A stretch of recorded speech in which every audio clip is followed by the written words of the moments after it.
At the time this next love story takes place, a guy named Paul Grachin was working in a Chicago suburb called Arlington Heights. He'd just started dating a woman named Esther. They'd been out maybe 8 times. And I thought maybe it was time to get exclusive or become boyfriend, girlfriend, or whatever it was. And I was about to go out to lunch, and I was thinking about asking her on a Friday date that I had set up.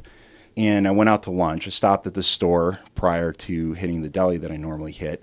And I got some change, went to the deli, ordered my sandwich. It was $6 or something like that. I pulled out a $5 from my wallet, and I pulled out the couple bucks change that I had gotten from the store, handed the clerk one of the ones, and then I looked at it and I pulled it back. Written on the dollar in pencil was Esther. And I thought, oh, that's weird. You know, I'm thinking about asking her to go steady, and I get this dollar that says Esther on it. It's bizarre.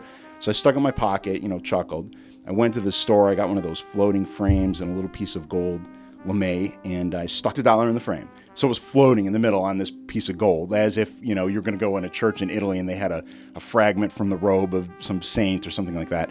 And I called it the Immaculate Dollar of Arlington Heights.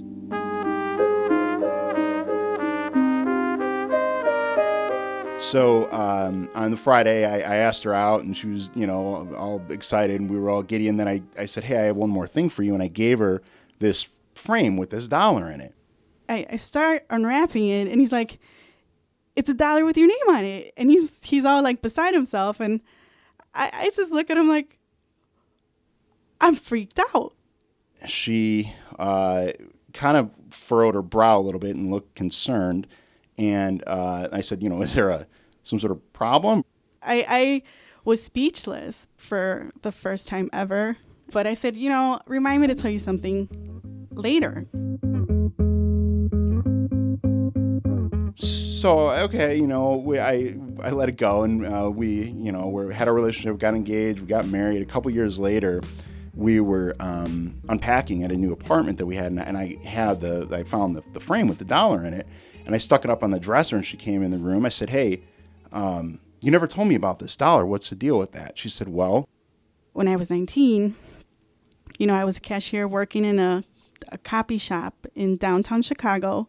And I was dating someone, and I just wasn't happy with him. And I just thought, how do people know who the right person that they're meant to be with? How do they know who that is? I said, you know what? I'm not going to worry about that. I'm just going to put my name on this dollar bill. And the guy that gets this dollar bill is going to be the guy that asks me to marry him. And I'm like, well, you can't just write your name on one. Actually, I think it was more like maybe 10 or 12. And so this dollar bill that you gave me, I believe is the same dollar bill that I wrote my name on. And I knew that we were going to be married the day that you gave me this dollar bill. It was pretty crazy. And then he made me tell him the story again. He asked me like 5 or 6 times. And I said, the details don't change. It's the same story. Like I think he was a little bit beside himself that actually happened. And that I didn't tell him. I don't know how I found the will to not say anything to him, but I just remember like, do I, don't I, do I, don't I, do it? What do I do? I didn't want to freak this guy out and be like, what? This girl's already talking about marriage? Wait, what? Forget it. I don't read too much into almost anything. So I just kind of moved forward. And then after she told me, I think I went through all the normal stages of whatever. And I just thought, what does this mean for us? Are we going to invent a time machine, or are our kids going to bring world peace? Or like, well, what's the, like, is there some sort of bigger thing that we're not seeing here? Now it just sits in that very same frame up on our dresser, and I look at it every day that I wake up. Sometimes I remind her that we have it when she's upset at me or angry. It's never been a question in my mind, like, you know what, I'm going to kick this guy to the curb. But I do believe it's because of this dollar that I feel tied to him. I mean, obviously I love him, but I think that if it ever did cross my mind, I'd be like, but wait, this is my soulmate. I can't just walk out on him.